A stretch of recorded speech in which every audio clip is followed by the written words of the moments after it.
السلام علیکم ناظرین، اس ایپیسوڈ کے آغاز میں ہم دیکھتے ہیں لطیف صلاح الدین کے پاس کھڑے تھے اور بتا رہے تھے کوڈ سے متعلقہ اس مسئلے پر میں نے کافی عرصہ کام کیا ہے میرے وزیر، یہ کیسے شروع ہوتا ہے، کیسے بڑھتا ہے اور اس کے تمام مراحل اور ہر چیز کو میں نے جانچا ہے۔ صلاح الدین کہتا ہے میں سمجھ گیا لطیف، فی الحال اس کے متعلق کسی سے بات نہ کرنا۔ اس کے بعد صلاح الدین آگے بڑھ جاتا ہے اور پھر قدس کا منظر دکھایا جاتا ہے۔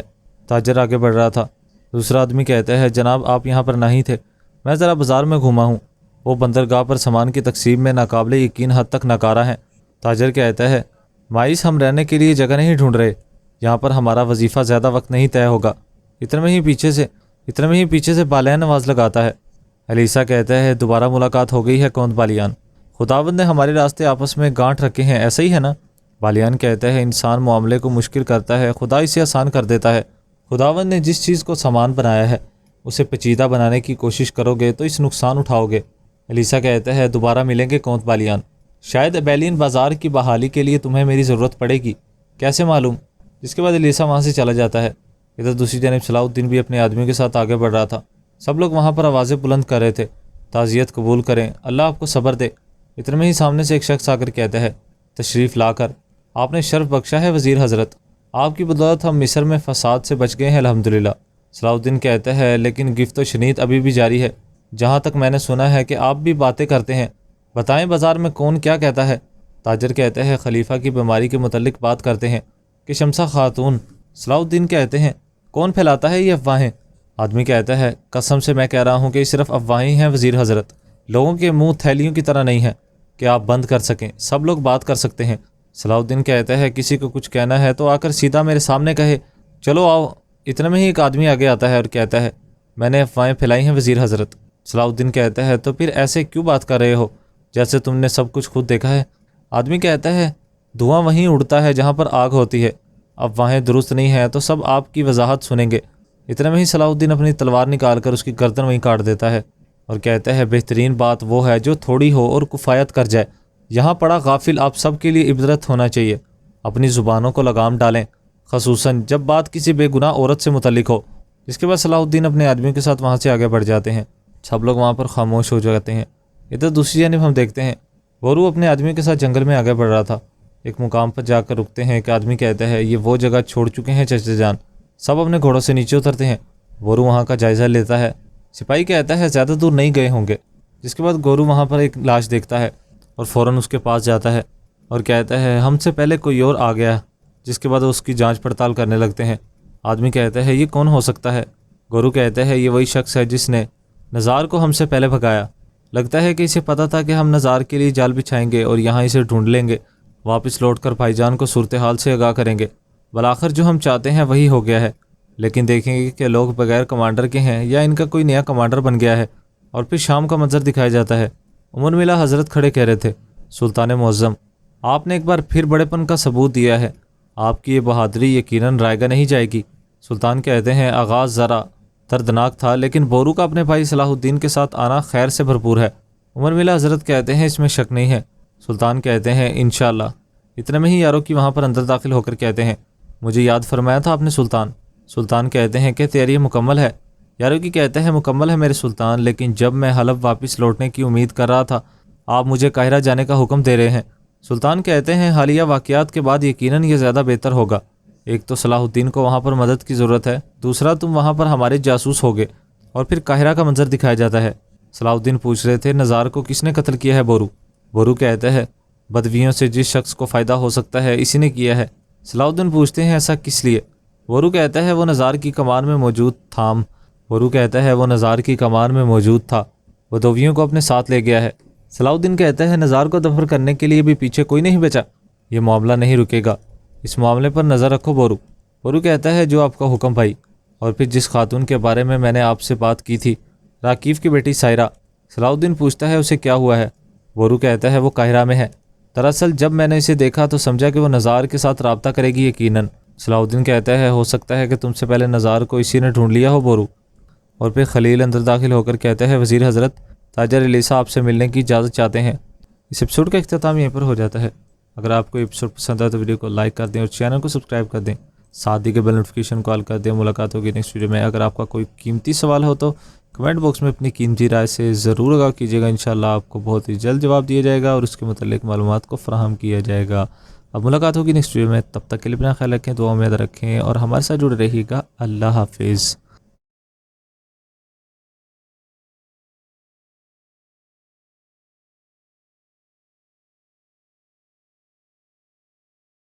گیوم کہتا ہے بالیان میں تمہیں کچھ بتانا چاہتا ہوں اگر میں یہاں سے نکل نہ پایا. بالیان کہتا ہے ضرور نکلو گے اور مجھے اس کے لیے جو کرنا پڑا میں کروں گا. گیوم کہتا ہے میری بات سنو, اگر میں نہ نکل پایا یا پھر مجھے کچھ ہو گیا, سبیلا اور ہمارا ہونے والا بچہ, کیا ان کے حوالے سے میں تم پر بھروسہ کر سکتا ہوں؟ بالیان کہتا ہے وہ ابھی بھی تمہیں پسند کرتی ہے, وہ ابھی بھی تمہیں پسند کرتی ہے بالیان. وہ چاہے انکار کرتی رہے مگر مجھے اس کی آنکھوں میں نظر آتا ہے. بالیان کہتے ہیں تمہیں اندازہ نہیں کہ تم کیا بول رہے ہو. گیوم کہتے ہیں اور تم یہاں سے نکلو گے, تم یہاں سے ضرور نکلو گے اور اپنی بیوی کے ساتھ اپنے بچے کو مل کر پالو گے, میں وعدہ کرتا ہوں. ادھر دوسری جانب ہم لوگ دیکھتے ہیں وزیر شہوار اپنے آدمی کے ساتھ مسلسل آگے بڑھ رہا تھا. اتنے میں ہی وہ ایک مقام پر پہنچتا ہے. سامنے سے ایک آدمی آ کر کہتا ہے بس اتنا ہی کر سکتا تھا, اس چٹان سے نیچے آپ لوگوں کو منزل مل جائے گی اور تم نے مجھے کہا تھا کہ اس کا بدلہ ملے گا, مجھے بدلہ دو. وہ دراصل شاتلون تھا اور شاتلون کہتا ہے ہاں چلو تمہیں بدلہ دیتا ہوں, جس کے بعد وہ تلوار نکال کر اسے وہیں ختم کر دیتا ہے اور کہتا ہے وفاداری بے وقوفوں کا کام ہے, جیتنے والا وہی ہے جو کہ صحیح وقت پر غداری کرنا چاہتا ہے. اگر تم چاہتے ہو لوکاس, مجھے اس طرح کے محاورے بہت پسند ہیں. جس کے بعد وہ مسلسل آگے بڑھنے لگ جاتے ہیں. ادھر دوسری جانب غزہ کا منظر دکھایا جاتا ہے جہاں پر لکڑی کا کاریگر بہت بہترین کام کر رہا تھا. اتنے میں ہی بچہ وہاں پر پانی لے کر آتا ہے اور کہتا ہے یہ آپ کے لیے ہے. کاریگر کھڑا ہو کر کہتا ہے دیکھو تو کون آیا ہے, یہی ہمارے لیے شربت لے کر آیا ہے, تمہارا شکریہ. جس کے بعد دوسرا آدمی بھی اس کا شکریہ ادا کرتا ہے اور شربت لے لیتے ہیں اور وہاں پر بیٹھ کر پینے لگتے ہیں. ایک آدمی کہتا ہے اس عمر میں بھی کاموں میں مصروف رہتی ہے خاتون, ان کا نواسہ بھی بہت ذہین ہے ماشاءاللہ, ان کا نواسہ بھی ماشاءاللہ بہت ذہین ہے. ہمارے جیسے محافظ میں اس سے زیادہ فرق نہیں ہے اسماعیل صاحب, ہمارے جیسے حفاظ میں اور اس میں زیادہ فرق نہیں ہے اسماعیل. اسے تمام آیات قرآنی زبانی یاد ہیں ماشاءاللہ, یعنی کہ یہ بے زبان حافظ ہے. دوسرا کہتا ہے کیا کہنا چاہ رہے ہو تم؟ آدمی کہتا ہے سیدنا کی خدمت مبارک دے رہا ہوں, سیدنا کی خدمت پر مبارک دے رہا ہوں. تمہاری زندگی شربت کی طرح میٹھی ہو انشاءاللہ. اپنی نانی کو سلام کہنا اور دوبارہ آنا ہم سے ملنے. جس کے بعد بچہ وہاں سے چلا جاتا ہے اور دوبارہ وہ کام میں لگ جاتے ہیں. ادھر دوسری جانب شاتلون اپنی فوج کے ساتھ آگے بڑھ رہا تھا. ادھر دوسری جانب کچھ لوگ بیٹھے تھے. اتنے میں ہی ان پر وہاں پر حملہ ہو جاتا ہے. شاتلون وہاں پر حملہ کر دیتا ہے. وہاں پر شور مچ چکا تھا, شور مچ جاتا ہے, حملہ ہو گیا ہے, حملہ ہو گیا ہے. شاتلون اپنے آدمیوں کے ساتھ وہاں پر گھس چکا تھا اور نقاب پہنے وہاں پر موجود نہتے لوگوں کو ختم کر رہا تھا. زنگی لوگ ان کا مقابلہ کرنے کے لیے آگے بڑھتے ہیں مگر وہ لوگ ان کو ختم کرتے جا رہے تھے. شاتلون کے آدمی وہاں پر مسلسل لوٹ مار مچا رہے تھے. شربت دینے والا بچہ وہاں پر چھپ کر کھڑا منظر دیکھ کر کافی خوفزدہ ہو رہا تھا. شاتلون کہتا ہے کوئی چونٹی بھی زندہ نہ بچے, ہر ایک کو مار دو, چاہے کوئی چوہا یا کیڑا مکوڑا کوئی بھی نہ ہو, یہاں کوئی بھی جان زندہ نہیں بچے گی. وہ سب لوگوں کو وہاں پر ختم کرتے جا رہے تھے اور بے دردی سے لوگوں کا قتل کر رہے تھے. بچے اپنے ماؤں کی شہادت کو دیکھ کر وہاں پر بچے اپنے ماؤں کو وہاں پر قربان ہوتا دیکھ کر چیخو پکار کر رہے تھے. سپاہی وہاں پر مسلسل ختم ہوتے جا رہے تھے.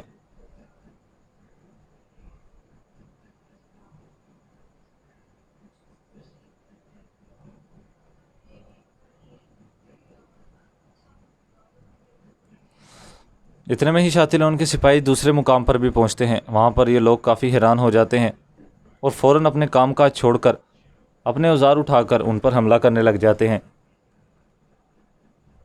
ایک سپاہی آواز بلند کرتا ہے, محافظوں کے آنے سے پہلے یا پھر ہم شہید ہو جائیں گے اور یا پھر غازی کہلائیں گے. شاطلون کہتا ہے, حملہ کر دو ان سب پر.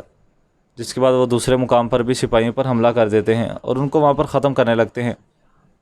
یہ دردی سے ان کو وہاں پر ختم کیا جا رہا تھا.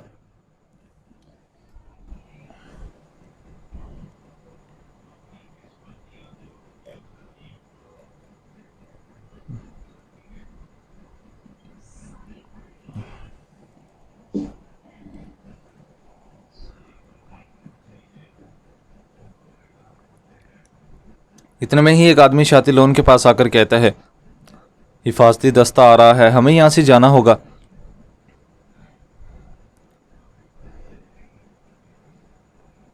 تمہاری شناخت ظاہر ہونے کا خطرہ مول نہیں لے سکتے ہیں ہم.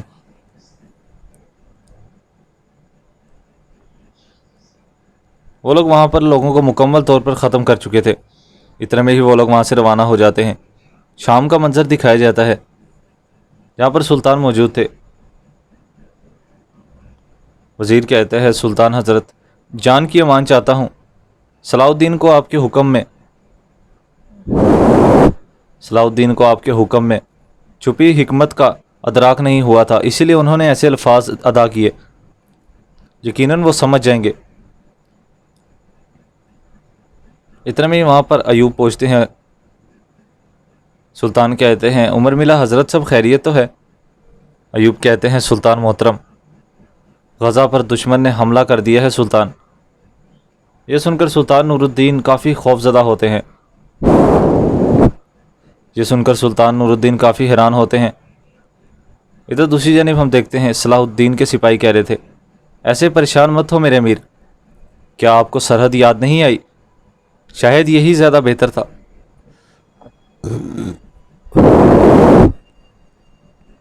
صلاح الدین کہتا ہے, شاید یہی زیادہ بہتر تھا. عزیز کہاں پر ہے؟ کیا اسے نہیں معلوم کہ ہمیں نکلنا ہے؟ سپاہی کہتا ہے, معلوم تو ہے میرے امیر, لیکن عمر ملا حضرت کی بات سننے کے لیے گیا ہے, آتا ہی ہوگا. اتنے میں وہاں پر عزیز پہنچتا ہے اور کہتا ہے, میرے امیر, غزہ پر سید ہاشم لوگوں. بالیان کہتا ہے, کمانڈر مائلز کی موت کے بعد واپس آنے والا گندم کا قافلہ فوری طور پر دوبارہ روانہ ہونا چاہیے. یہ معمولی مسئلہ ہے. شاہور کہتا ہے, ایک بھی تھیلے کی کمی کے بغیر قاہرہ میں غلے کے گوداموں میں گندم تیار ہے. جب چاہیں گے قافلہ تیار کر کے قدس بھیج سکتے ہیں. جس کے بعد بالیان مارکس کو اشارہ کرتا ہے. مارکس وہاں پر سونے سے بھری ہوئی ایک صندوق کھولتا ہے. شاہور اسے دیکھ کر کافی حیران ہوتا ہے اور کہتا ہے, جناب علی, بہت فیاض ہے. بالیان کہتے ہیں, چونکہ ہم نے گندم کا مسئلہ حل کر لیا ہے تو میں آنے والے اپنے تاجروں کو فوراً بازار کی طرف متوجہ کرنا چاہتا ہوں. وزیر کہتا ہے, جلد بازی کو سمجھ رہا ہوں, لیکن ایک اور مسئلہ بھی ہے. مصر کی سرزمین حساس پیمانہ ہے. ان کے توازن میں خلل پڑنے کی وجہ سے نکال دیا جانا زنگیوں کا مقدر ٹھہرا ہے. بالیان کہتا ہے, بے فکر رہیں وزیر شاہور, تجارت کی زبان اور دین مشترک ہے. یقیناً ہم مقامی تاجروں کے ساتھ اچھے معاہدے کریں گے. وزیر شاہور کہتا ہے, جب ایسی بات ہے تو پھر بازار تمہارے حوالے ہے. نیل کے بابرکت پانیوں کی طرح ہماری شراکت داری مبارک ہو. جس کے بعد وہ آپس میں ملتے ہیں. ادھر دوسری جانب ہم دیکھتے ہیں شیرکو امیر یارو کی اور اپنے آدمی کے ساتھ آگے بڑھ رہا تھا. اتنے میں ہی سامنے سے ایک سپاہی آتا ہے اور کہتا ہے, راستہ خالی ہے امیر محترم. یارو کی کہتا ہے, انشاءاللہ اس بار سلطان کو مایوس نہیں کریں گے. شیرکو کہتا ہے, انشاءاللہ دروازے کے پاس موجود محافظوں پر دھیان دیں گے اور اندر کا کام آسان ہو جائے گا. جیسے ہم نے بات کی ویسا ہی ہوگا. جس کے بعد وہ آگے بڑھ جاتے ہیں. ادھر دوسری جانب صلاح الدین کہہ رہے تھے, خلیفہ حضرت سلطان نور الدین محدود زنگی کی طرف سے سلام اور صحت یابی کی نیک خواہشات کے پیغامات لایا ہوں. زنگیوں کے نور الدین خلیفہ بغداد کے عزیز نور الدین. مجاہد نور الدین کب سے میرا احترام کرنے لگے ہیں؟ خلیفہ حضرت فرماتے ہیں زنگیوں کے نور الدین، خلیفہ بغداد کے عزیز نور الدین، مجاہدین نور الدین کب سے میرا احترام کرنے لگے ہیں؟ صلاح الدین کہتا ہے سلطان محترم مشکل اوقات میں تنازعات کو روکنا چاہتے ہیں، آپ کو اس مرض سے نجات دلانے کے لیے خصوصی حکیم بھیجا ہے، یہ سارے حکمہ میرا علاج نہیں کر سکتے ہیں۔ خلیفہ کہتے ہیں یہ سارے حکمہ میرا علاج نہیں کر سکے تو یہ حکیم کیا علاج کرے گا میرا؟ صلاح الدین کہتا ہے آپ جانتے ہیں کہ کسی کو نہیں پتہ کہ شفا دینے والی دوا کس کی طرف سے آئے گی، لطیف فطرت میں چھپی دوائیوں کا ماہر ہے، قاضی فاضل کی طرح۔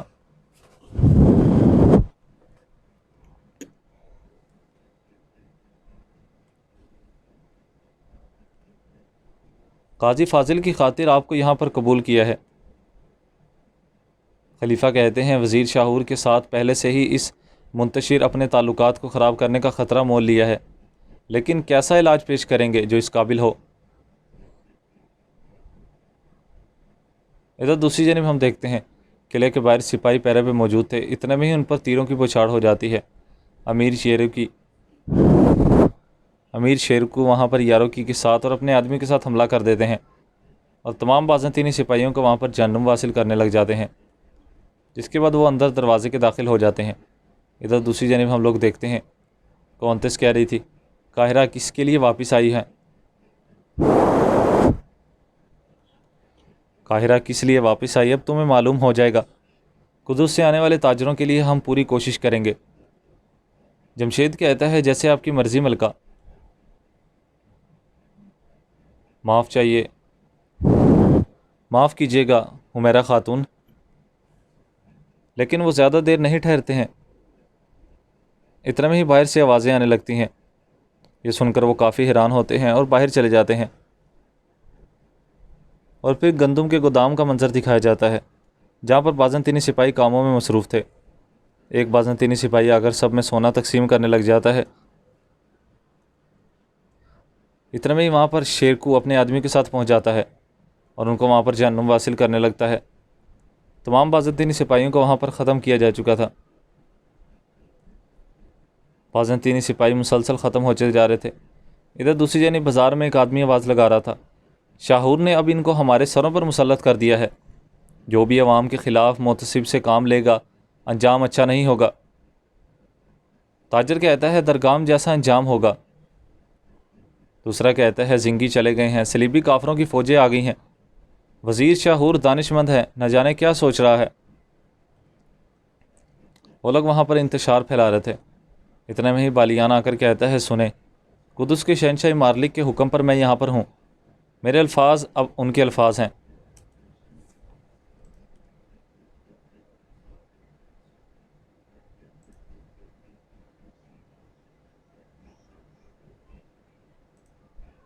لطیف کہتا ہے میں اسے زخم کے اندر لگاؤں گا، یہ تم کو تھوڑا چیخنے پر مجبور کرے گا۔ خلیل کہتا ہے پھر میں نہیں چاہتا۔ لطیف کہتا ہے یہ تمہارا کیا مطلب ہے نہیں چاہتا خلیل؟ یہ علاج تمہارے لیے شفا ہوگا انشاءاللہ، پہلے تھوڑا چلائے گا لیکن پھر تمہارا درد بھی کم کر دے گا۔ خلیل کہتا ہے میں نہیں چاہتا کہ مجھے چیخنے پر مجبور کرے۔ ادھر دوسرے سپاہی بھی پہنچتے ہیں اور کہتے ہیں جلد ٹھیک ہو جاؤ، اللہ آپ کو شفا دے غازی بہادروں، اللہ آپ سب سے راضی ہو۔ عزیز سپاہی خلیل کے پاس آتا ہے تو لطیف کہتا ہے اپنے دوست کو قائل کریں، یہ ضد کر رہا ہے اور دوا نہیں لینا چاہتا۔ سپاہی کہتا ہے تم ایک مضبوط آدمی ہو۔ خلیل کہتا ہے مجھے کچھ اور مسئلہ ہے، مجھے کہیں دور لے چلو، وہ مجھے وہاں پر ٹھیک کرے، میں سب کے سامنے چیخنا نہیں چاہتا۔ لطیف کہتا ہے یہ ایک شفا خانہ ہے خلیل، تمہارے چیخنے پر کسی کو کوئی اعتراض نہیں ہوگا۔ خلیل کہتا ہے نہیں، ہمارے ہاں روایت ہے زخمی سپاہی کبھی نہیں چیخے گا، یہ بہت بڑی شرم کی بات ہے۔ لطیف کہتا ہے اچھا پھر ہم کیا کریں؟ ہماری روایت میں تو مرد خلیل کہتا ہے ہماری روایت میں مرد زخمی سپاہی کے ساتھ مل کر کچھ گاتے ہیں، جیسے سننے سے تیر نکالنے سے پہلے وہ گاتے ہیں تاکہ چیخنے کی آواز کوئی نہ سنے۔ اگر آپ ایسا کریں گے تو میں تیار ہوں، ورنہ میں نہیں لگاؤں گا۔ عزیز کہتا ہے کیا ہم یہ گائیں گے خلیل، وہ بھی شفا خانے میں؟ یہ کیسی باتیں کر رہے ہو؟ دوسرا سپاہی کہتا ہے وہ کون سا گانا ہے جسے ہم سب جانتے ہیں؟ خلیل کہتا ہے مجھے ایک مل گیا ہے۔ سپاہی کہتا ہے وہ جو کیر کورت کے شاعر نے شہید ہونے سے پہلے گایا تھا، ہم اسے گا سکتے ہیں۔ چلو سپاہیوں، ایسا لگتا ہے کہ ہمیں یہ کرنا ہی ہوگا۔ خلیل کہتا ہے آپ کا شکریہ ادریس، چلو لطیف تم علاج تیار کرو۔ جس کے بعد سب سپاہی اس کے گرد اکٹھے ہو جاتے ہیں، ایک دوسرے کا ہاتھ پکڑ لیتے ہیں اور زور زور سے کچھ گانے لگتے ہیں۔ جس کے بعد لطیف وہاں پر خلیل کے زخم پر دوا لگانے لگتا ہے۔ خلیل کہتا ہے زیادہ اونچی آواز سے گاؤ۔ اس کے بعد وہ وہاں پر چلانے بھی لگتا ہے۔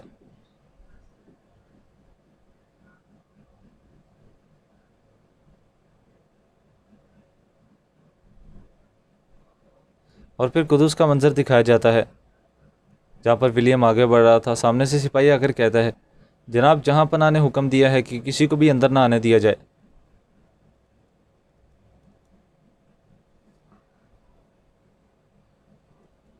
اتنے میں ہی وہاں پر گایا جاتا ہے اور کہتا ہے ولیم میں دیکھ رہا ہوں کہ قدس میں ایسے دروازے ہیں جنہیں تم بھی نہیں بھول سکتے۔ ولیم کہتا ہے قدس میں دروازے کھولنے کی سمت بہت تیزی سے بدل جاتی ہے۔ جب آپ سوتے ہیں تو آپ کے اندر آپ دیکھیں گے کہ باہر ہوں گے، جب آپ سوچتے ہیں کہ آپ اندر ہیں تو آپ دیکھیں گے کہ آپ باہر ہوں گے۔ کائی کہتا ہے آپ ولیم، آپ کی کتابیں آپ کو ایسے جملے کہنے پہ مدد کرتی ہیں، لیکن صرف اتنا ہی؟ میدان جنگ میں تلواریں بولتی ہیں اور کتابیں نہیں۔ آپ نے قاہرہ میں اس کا دردناک تجربہ کیا ہے۔ ولیم کہتا ہے یہ سب کیا ہے؟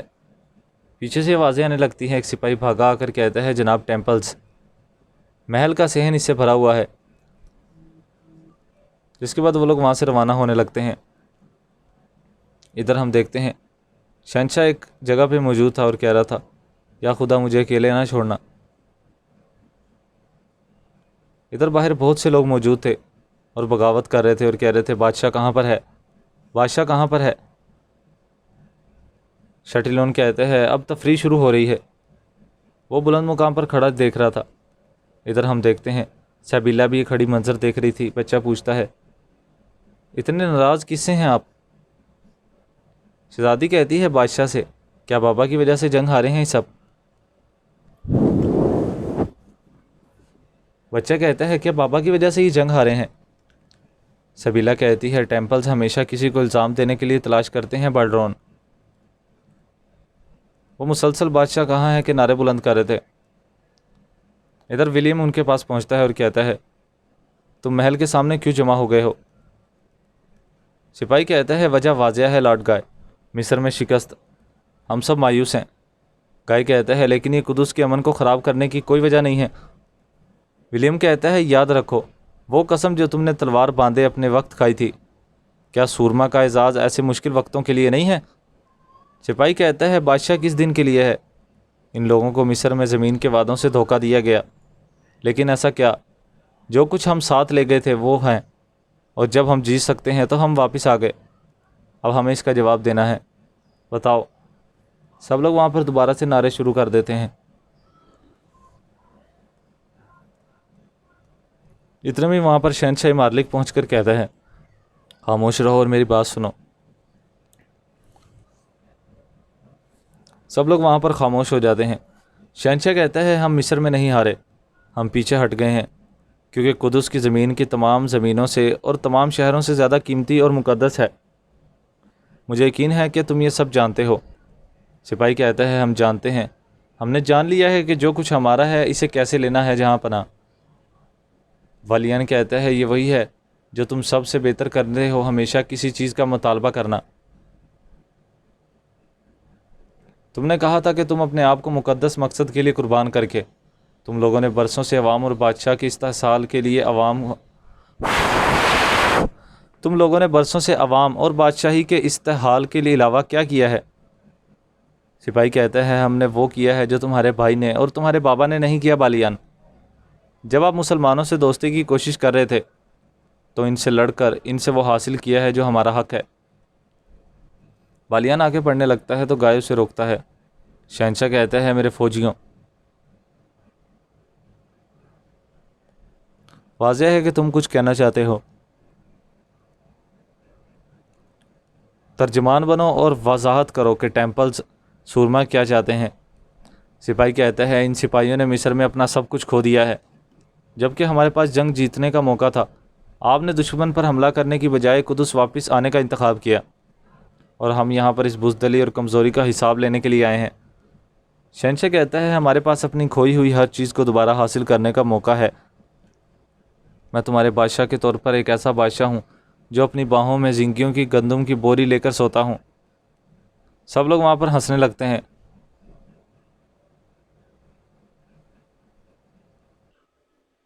جس کے بعد وہ ایک صندوق کا دروازہ کھولتا ہے،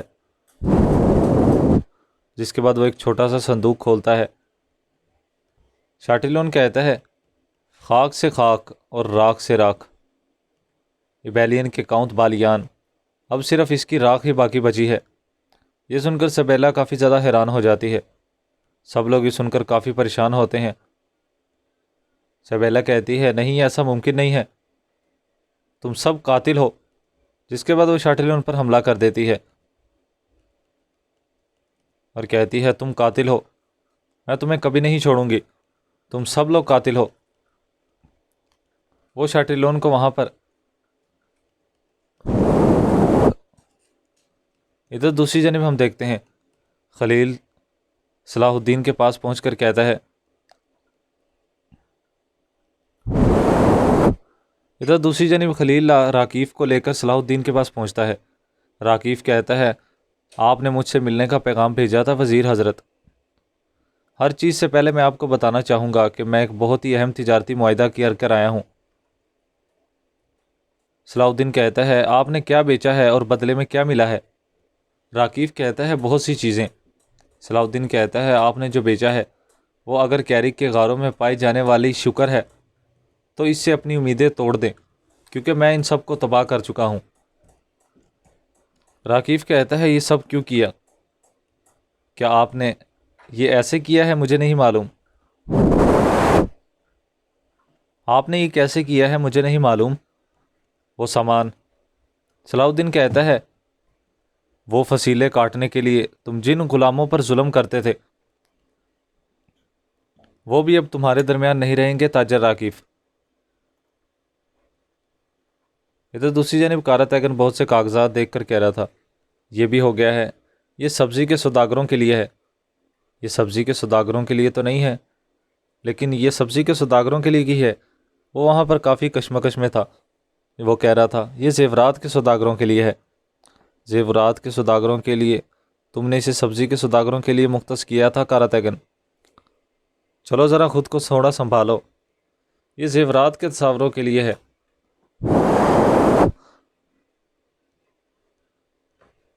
وہ وہاں پر کافی پریشانی کا شکار تھا۔ کارا تیگن کہتا ہے اس میں سے کچھ بھی میرا نہیں ہے، تو میں یہ سب کیسے لکھوں؟ اللہ، یہ سب تو پھر سے رل مل گئے ہیں، اب میں کیا کروں؟ یہ والا بھی نہیں ہے۔ سبزی کے سوداگروں والا؟ اب ان میں سے کون سا ہے سبزی کے سوداگروں والا؟ میں یہاں پر تحصیلدار بن کر آیا تھا، لیکن یہاں دیکھو میں کلرک بن گیا ہوں۔ اپنے دماغ کو تھوڑا ٹھکانے لگاؤ کارا تیگن۔ چلو پھر سے شروع کرتے ہیں۔ اس تحصیلداری میں پیسے جمع کرنا اچھی بات ہے، لیکن میرا حساب کتاب سے کوئی لینا دینا نہیں ہے۔ کاش کوئی اگر یہ سارا کام کر دے۔ اتنے میں ہی وہاں پر سپاہی پہنچتے ہیں۔ کارا تیگن کہتا ہے آؤ جاؤ مجھے بچاؤ، تم ٹھیک وقت پر آئے ہو، آ جاؤ یہاں پر، یہ ایک تم لو اور ادریس یہ تم لو۔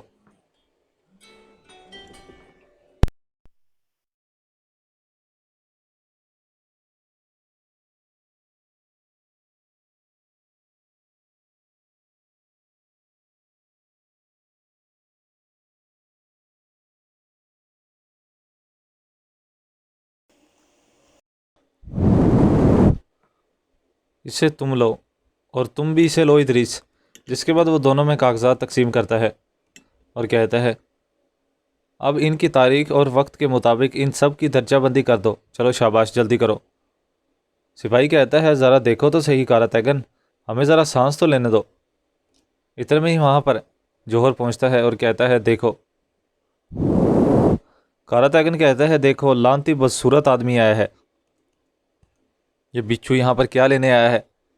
یہ یہاں کی برکتوں کو بھی اپنی نحوست سے ختم کر دے گا. نکل جاؤ یہاں سے. سپاہی پوچھتا ہے تم یہاں پر کیوں آئے ہو؟